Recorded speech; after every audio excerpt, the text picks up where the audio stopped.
같이 하나님을 경외하는 마음으로 자리에서 일어서시겠습니다. 오늘은 욥기 18장 1절에서 15절 말씀을 가지고 서로 공독하겠습니다. 이렇게 김기순 사모가 알아서 잘 일어납니다. 감사합니다. 우리 1절부터 15절까지 서로 교독하시겠습니다. 제가 먼저 읽겠습니다. 수아사람 빌닷이 대답하여 이르되 너희가 어디에 가서 말의 끝을 맺겠느냐 깨달아라 그에야 우리가 말하리라. 어찌하여 우리를 짐승으로 여기며 부정하게 보느냐. 물불을 터뜨리며 자기 자신을 찢는 사람아 너 때문에 땅이 버림을 받겠느냐. 아이가 그 자리에서 무너지겠느냐.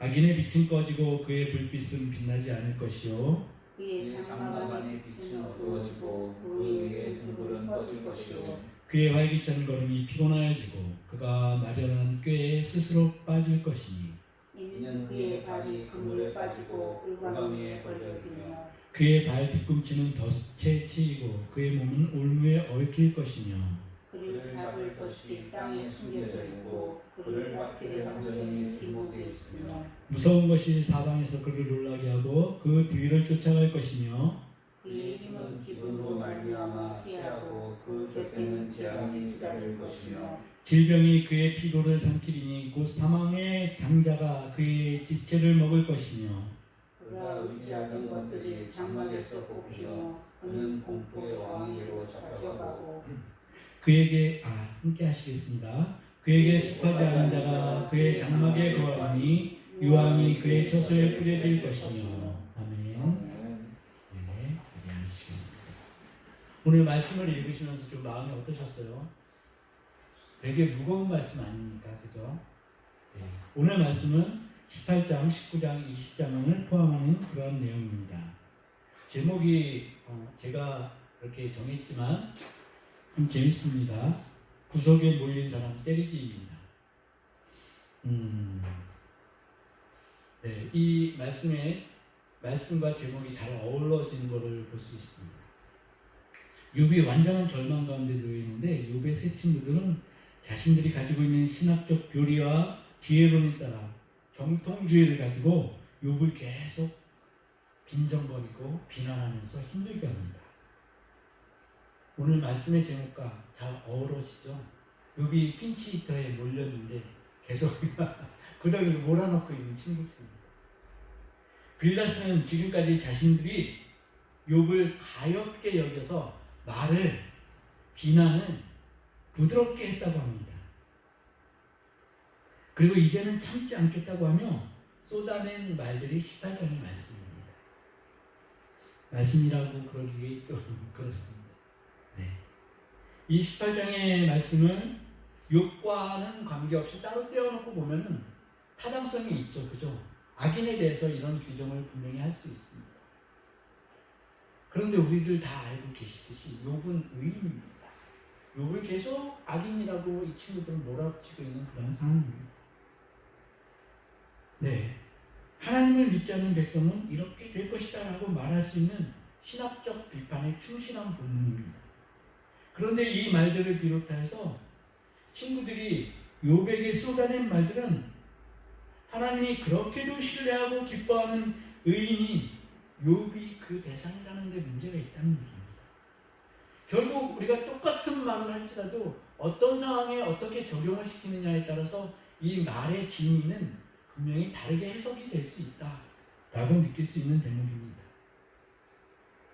그래서 제가 읽기를 시작할 때 처음에 말씀드렸지만 욥의 친구들이 했던 말들 중에서 아무리 좋아 보이는 말이라도 그것을 누군가에게 들이밀고 성경은 이렇게 얘기하고 있어.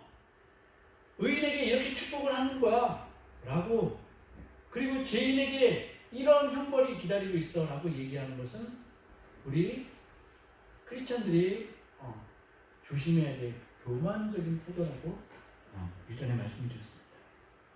그런데 비난까지 한 것까지는 좋은데요. 이제 급기야 빌닷은 욥을 저주합니다. 이 지금 오늘 읽은 말씀들이 다 저주의 말씀이에요. 욥 너는 이렇게 될 거야. 네가 뉘우치지 않으면 이렇게 될 거야 라는 얘기입니다. 현재 욥이 받는 고난은 욥이 죄인이기 때문에 받는 것이고 욥이 계속 죄인된 상태. 욥이 회개하지 않지 않습니까? 나는 의인이야. 내가 이런 일을 당할 이유가 없어라고 계속 반문을 하니까 친구들은 이제 지쳐버린 거죠. 네. 결국 그의 미래는 처참한 지옥에 빠질 것이라는 얘기입니다. 이게 친구가 할 말입니까? 현재 지옥을 살고 있는 욥을 영원한 지옥에 쳐넣으려는 이야기를 하면서 자신들은 정작 하나님의 편에 서서 하나님을 대변하고 있다, 이렇게 얘기하고 있는 친구들입니다.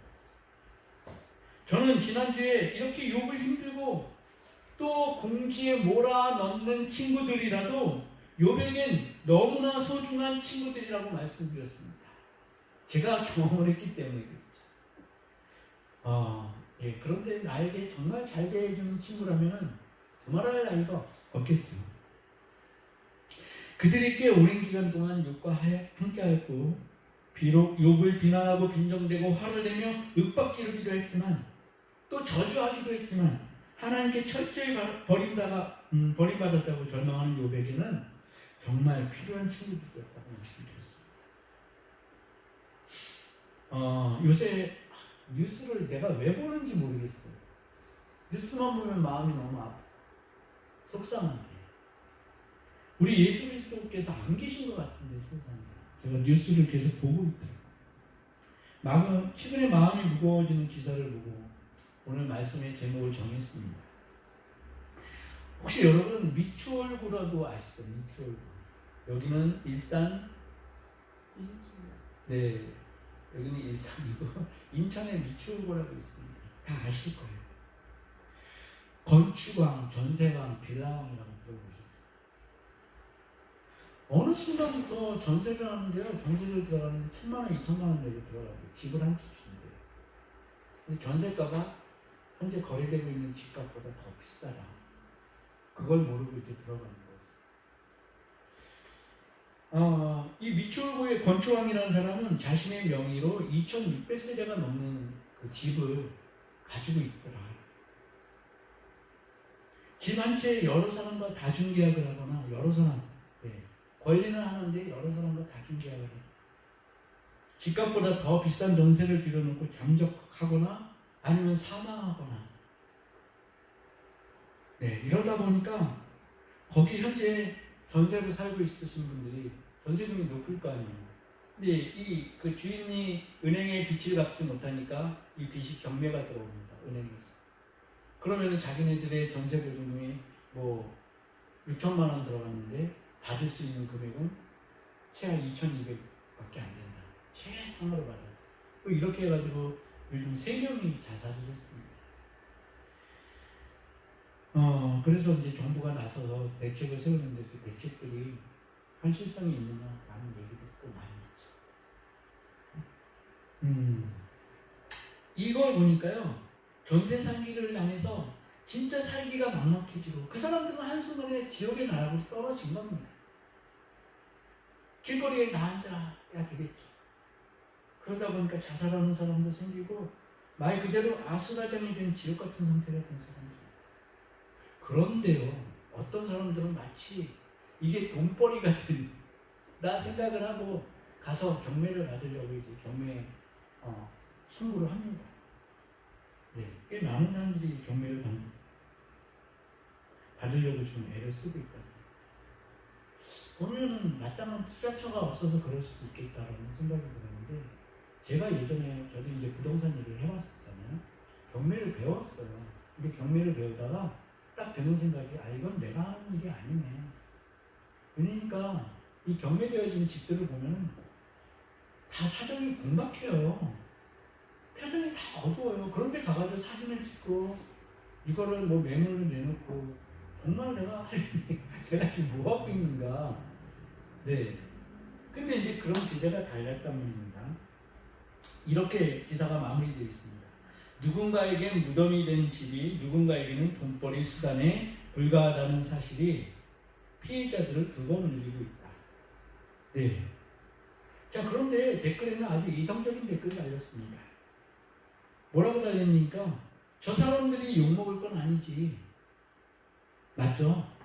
정식 경매 절차를 통해서 산 건데 라고 달려있습니다. 법적으로 아무 하자가 없습니다. 경제적 논리라면 아무도 경매를 통해서 낙찰받는 사람들을 욕할 수 없습니다. 불법적 행동을 한 게 아니기 때문에 그렇습니다. 우리 대한민국에는 직업 선택의 자유가 있습니다. 헌법 15조에서 그것을 보장하고 있는데요. 아주 간단합니다. 모든 국민은 직업 선택의 자유를 가진다. 아셨죠? 직업 선택의 자유가 있습니다. 그런데 우리 초기 기독교 공동체를 보니까요. 우리 이 공동체에 들어가기 위해서 사람들이 대기를 하는데 2, 3년 동안 이 사람들을 검증을 합니다. 검증을 하는 기간 동안에 보는 게 그 사람이 직업이었어요. 만약에 그 사람이 액터다. 네, 영화 배우다. 그때는 연극 배우였죠. 연극 배우다. 그러면은 이 직업을 너는 포기할 수 있겠냐? 그래서 포기를 못하겠다 그러면 거의 받아들이지 않았습니다. 왜냐니까 이 연극을 통해서 하나님을 대적하는 우상의 역할도 할 수 있고, 네, 그런 일들을 할 수 있다. 비록 연극이지만 이것 자체도 안 된다. 라고 했던 게 초기 기독교가 보여주고 있는 그 태도였습니다. 근데 지금은 어떻습니까? 직업에 기천이 없는 건 맞습니다. 다 열어놓고, 제가 정말 돈을 많이 벌었을 때가 그렇다고 진짜 많이 벌진 않았어요. 부동산이었어요. 근데 이걸 팔기 위해서 과대포장을 그렇게 하더라는 거죠. 하면서 되게 기분이 찝찝했어요. 근데 감사하게도 나중에 제가 얘기한 대로 그렇게 돼가지고 너무너무 감사하고, 그리고 그 일을 끝마쳤습니다. 다시는 안 하겠다 라고 생각을 했습니다. 초기 기독교는 그만큼 하나님을 경외하고 하나님을 바라보는데 어떻게 하면 하나님의 마음에 들 수 있을까? 이것들을 굉장히 많이 고심하고 그랬었던 부분인데, 지금 현재는 누구든지 교회를 나오는 건 좋습니다. 돈을 더 많이 내면 좋습니다. 더 좋습니다. 그래서 전번에 제가 저희 과정을 이렇게 올라갈 때 심사위원들이 있거든요. 제가 부동산 얘기를 그때 말씀을 드렸더니 어느 정도 동감하시는 분들이 계시더라고요. 그랬습니다. 그래서 예수님이 우리를 위해 십자가를 지셨는데, 예수님은 상처받은 사람들에게 그 상처에 소금을 뿌리고 죄를 규정하며 경제하고 그렇게 하기 위해서 십자가 지신 거 아닌 것을 우리 여러분들, 저나 여러분들은 다 아시고 계십니다. 위로자여 도우시는 헬퍼로서 십자가를 지신 것입니다. 그럼 우리는 누군가를 돕고 있습니까? 네, 우리 교회 돕고 있습니다. 아주 작은 금액이지만 그래도 이렇게 흘려보내는 게 저는 하나님이 일하신다고 생각이 듭니다.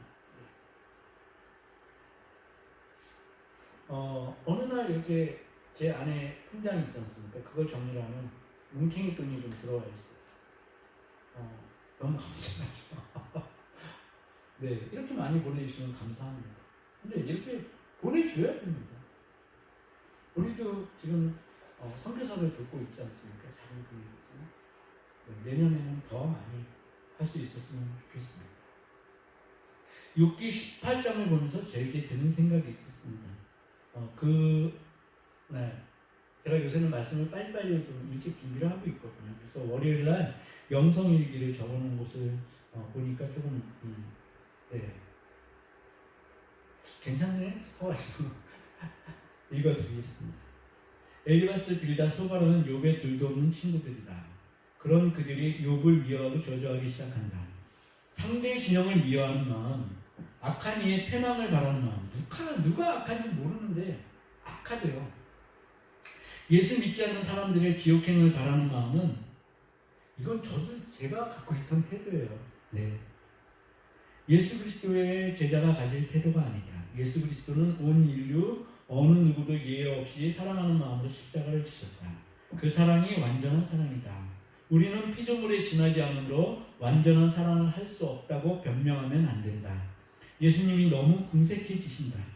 누군가 내 삶을 망치고 있다고 미워하는 것은 인간의 본성에 너무나 맞는 이치이다. 예수님이 십자가 지신 것이 본성에 맞는 것인가? 우리는 모두 잘 알고 있다. 예수님도 십자가 지신 게 얼마나 힘든 일이었는지. 겟세마네의 핏방울 말이다. 사랑은 본성을 거스리는 것이다. 상대가 아무리 못되게 나와도 믿음의 보수는 상대를 사랑할 줄 알아야 한다. 형제에게 나가라 미련한 놈이라 욕하는 자는 천국에 합당하지 않다고 하셨다. 하물며 미움을 가슴에 품고 사는 자는 어떠할까? 문제는 제가 문제가 되더라는 얘기입니다. 악인은 어찌어찌 되리라는 것은 우리가 근본적으로 악인이 아니라는 토대 위에 세워놓은 것이다. 우리 안은 다른 사람을 대할 때 우리는 모두 악인 취급을 하는 경향이 있다. 그리고 나는 예수님처럼 사랑하다 왔노라고 말할 수 있을까? 믿지 않는 사람들이 너무 많아졌다. 이들을 천국의 길로 인도하는 것이 너무나 어려워진 것은 분명하지만 이들이 믿지 않음으로 지옥에 갈 상태에 있는 것이 확실하다면 내가 예수 그리스도를 전하지 않는 것은 내 임무를 외면하는 것이다. 여기까지였는데요. 제가 전도에 대해서 계속 생각을 하고 있습니다. 그런데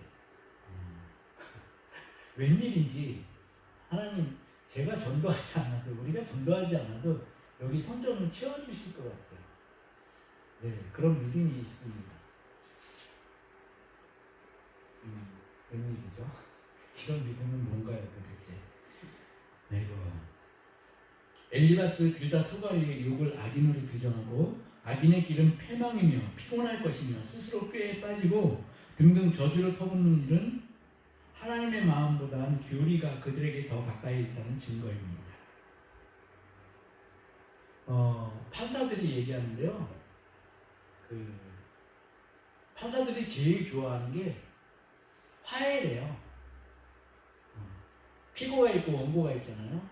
둘이 와가지고 화해하고 끝내는 게 가장 좋대요. 근데 이 화해를 제일 안 하는 집단이 있대요. 짐작하시죠? 교회에서 소송이 붙으면 화해가 없답니다. 성경을 들이밀면서 하나님이 이렇게 말씀하셨어.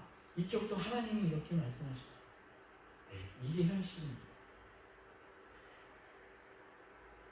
자, 엘리바스 빌다 소갈이 계속 너는 죽이는 놈이야. 이제 너는 저주받아. 너는 지옥에 갈 거야. 회개하지 않으면. 그렇게 얘기하는데 욥은 이 말을 다 들으면서 또 놀라운 고백을 합니다. 19장 26절의 고백으로 하나님을 또 한 번 감동을 시킵니다. 우리 함께 찾아보시겠습니다. 욥이 뭐라고 얘기하니까요. 자기는 이미 죽은 거야. 함께 읽겠습니다. 내 가죽이 벗김을 당한 뒤에도 내가 육체 밖에서 하나님을 보리라 라고 고백합니다. 욥의 이 고백은 아마 큰 외침이었을 수도 있겠다는 생각이 들었습니다. 이 고백은 13장 15절의 고백과 그 똑같은 맥락입니다. 그가 나를 죽이시리니 내가 희망이 없노라. 그러나 그의 앞에서 내 행위를 아뢰리라. 아멘. 하나님이 자기를 죽이실지라도 자신은 하나님을 사랑하고 신뢰하겠다는 고백입니다. 오직 의인은 믿음으로 말미암아 살리라 라고 사도 바울은 로마서 1장 17절에 말하고 있습니다. 그럼 사도 바울이 말하는 의인은 누구일까요? 예수 그리스도가 하나님의 아들이고 우리의 구주이심을 믿는 자가 의인이다 라고 얘기합니다. 그것을 믿는 자는 하나님이 의인이라고 칭하십니다. 하나님이 칭하셔야 합니다.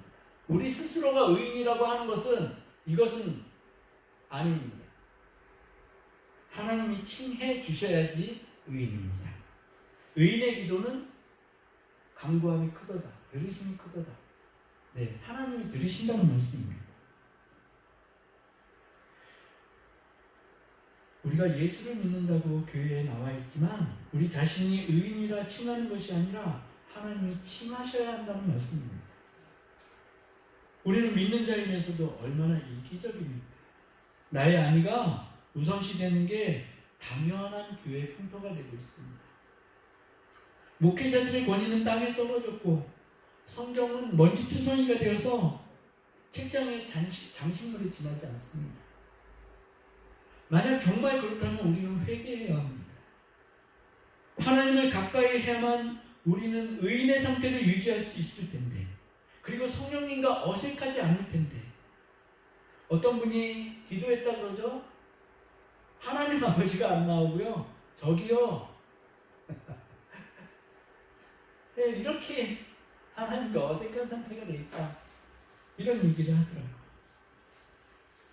그런데 하나님과 가깝지 않았던 사무엘도 하나님이 임하셨는데 하나님인지 뭔지 몰라봤다는 얘기입니다. 여러분, 진정한 믿음의 용사가 되고 싶으십니까?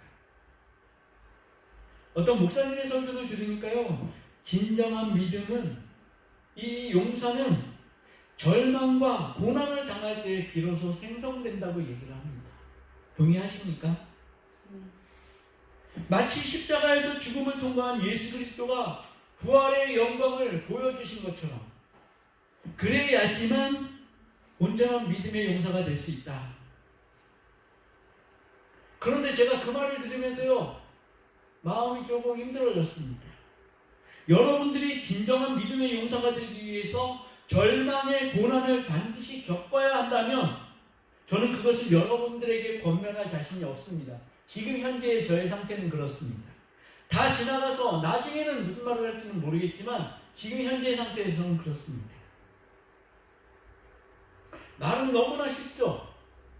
절망을 겪어야지, 고난을 겪어야지 믿음의 용사가 됩니다.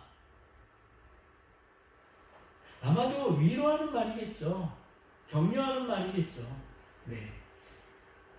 그런데 그렇게 되어보면요, 그것은 때론 하나님을 원망하고 인생이 너무 피폐해지고 이거 견디지 못하면, 어느 날 그 교회를 나가고 있는데요, 부고자는 말을 들었어요. 제가 볼 때는 교회에서 그 권사님이셨는데, 남자 권사님이셨는데 너무나 신앙생활 잘하고 있었어요. 근데 어느 날 생명의 끈을 놓아버렸다. 근데 이분이 교회에 어떤 뭐라 그럴까요? 영향력 있으신 분들 몇 분을 찾아뵀었던 것 같아요. 근데 다 거절당했어요. 나중에 어떤 분이 말씀하실 때 그때 좀 못 도와주는 마음이 아팠죠. 한 가지 더 말씀을 드리면, 제가 예전에 그 시골에 이렇게 가고 있는데 교회에 너무 예쁜 교회가 있어요.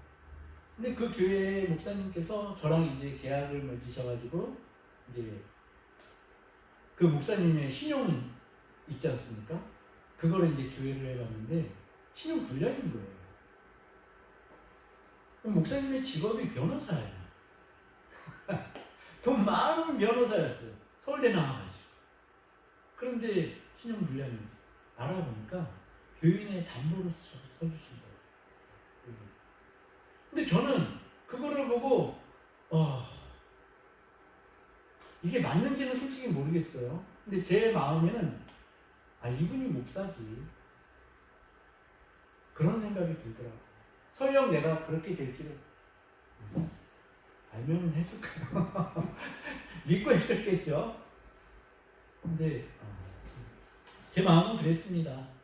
여러분들 각자가 판단하시기 바랍니다. 저도 보증서 준 적이 있는데요, 다행히 잘 갚아주고 하시더라고요. 네, 그런 일은 없었습니다. 그래서 제가, 여러분들은 믿음의 용사입니까? 그러기 위해서는 진정하게 하나님을 만나야 되는데, 그러기 위해서는 또 고통과 고난과 절망의 그 터널을 통과해야 됩니다. 이렇게 말씀드리기가 쉽지 않다. 근데 제가 자신 있게 말씀드릴 수 있는 것은요, 이건 진심입니다. 여러분은 이미 믿음의 용사라는 얘기입니다. 그것을 믿으시길 축복합니다. 아멘. 왜 그러는지 제가 말씀드리겠습니다. 여러분들이 너무나 당연하지만 지금 이 자리에 앉아 계신 것이, 앉아서 예배하는 그 자체로 믿음의 용사들입니다. 지금 이 자리까지 오시기 얼마나 힘드셨어요, 솔직히. 네. 여러분은 특히 지금 욥과 같은 처지에 있는 담임 전도사를 위로하고 계십니다. 아멘. 네, 아주 큰 위로가 되고 있습니다. 제가 생각하건대 여러분의 교리와 신조는 욥의 친구들인 엘리바스, 빌다, 소발, 소위 말해서 정통 신학자들, 지혜론자들을 뛰어넘고 있습니다. 여러분들이 지금 이 자리에서 저와 함께 예배를 드리시니 그 증거입니다. 믿으시기 바랍니다. 아멘. 여러분과 저는 유기적으로 한데 묶여 있음을 인정하시기 바랍니다. 제가 고난을 겪고 있는 중이면 여러분과 함께 고난을 돌파하고 있는 중이고, 만약에 여러분이 그런 기도 제목을 저한테 주신다면 저는 기꺼이 금식하면서 기도할 의향이 있습니다. 믿으시기 바랍니다. 아멘은 크게 해주세요. 아멘. 영적인 세계를 생각하면요, 구석에 몰린 사람을 때려주기, 이거는 정말 말도 안 되죠, 그죠? 그런데 뒤집어서 보니까요, 말이 되더라는 얘기입니다. 영적인 세계를 생각하면 지금 가장 구석에 몰린 존재가 누구라고 생각하십니까? 저는 사탄이라고 생각합니다. 제가 볼 때는 사탄 마귀입니다. 예수님이 언제 재림하실지 전전긍긍이에요. 네, 내일 오실지 오늘 밤에 오실지. 인간의 잘못된 선택으로 사탄이 지금까지도 왕노릇하는 것은 그렇게 보이지만 이제 조만간 재림하실 예수 그리스도 때문에 사탄은 전전긍긍하고 있다는 얘기입니다. 할 수만 있다면 한 생명이라도 자신의 권세 아래 종속시키고 싶어서 안달이 나 있을 겁니다. 예수 그리스도의 부활로 마귀의 거짓은 드러났습니다. 인생이 한 번 죽으면 끝나는 것이 아님을 예수께서 친히 보여주셨습니다. 예수님의 재림으로 마귀는 무적행에 갇히게 될 것입니다.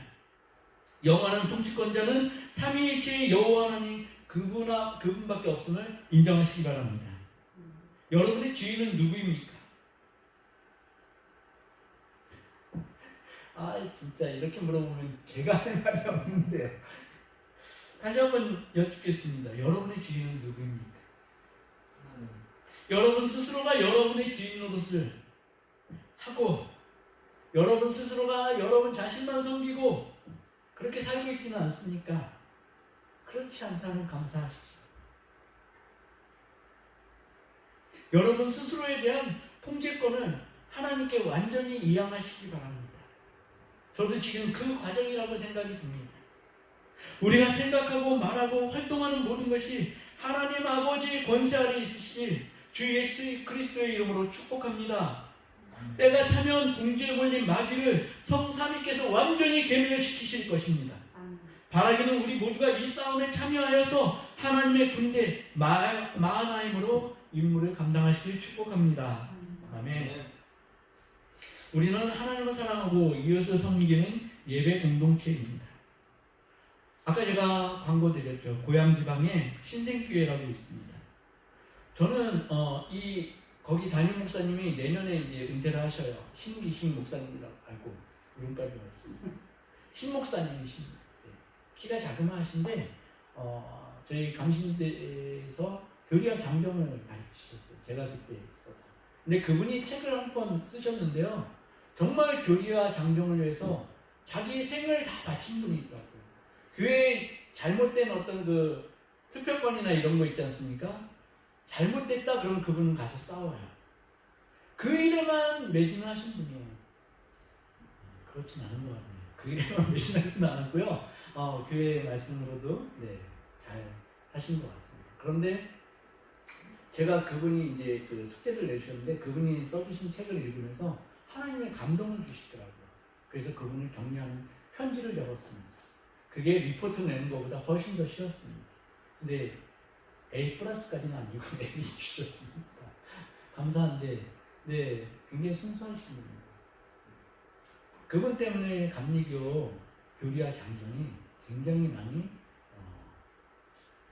그리고 그 법에 의해서 정치를 할 수 있게 그렇게 만들어 나가신 겁니다. 그래서 좀 기억이 더 남아서 우리가 같이 뭐라 그럴까요? 동참하는 헌금을 같이 좀 드렸으면 좋겠다. 네. 그랬습니다. 그래서 우리가 이제 같은 유기체라고 말씀드렸지 않습니까? 예전에 제가 말씀드렸던 기억이 나는데 우리는 형제와 자매, 겁나게 많은 형제와 자매가 있는 거예요. 어려운 마음은 당연히 도와드려야죠. 이런 마음을 가지고 우리가 참석을 하고 동참을 했으면 좋겠습니다.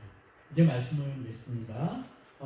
우리 오늘 주신 말씀을 붙잡고 기도할 때 이렇게 기도했으면 좋겠습니다.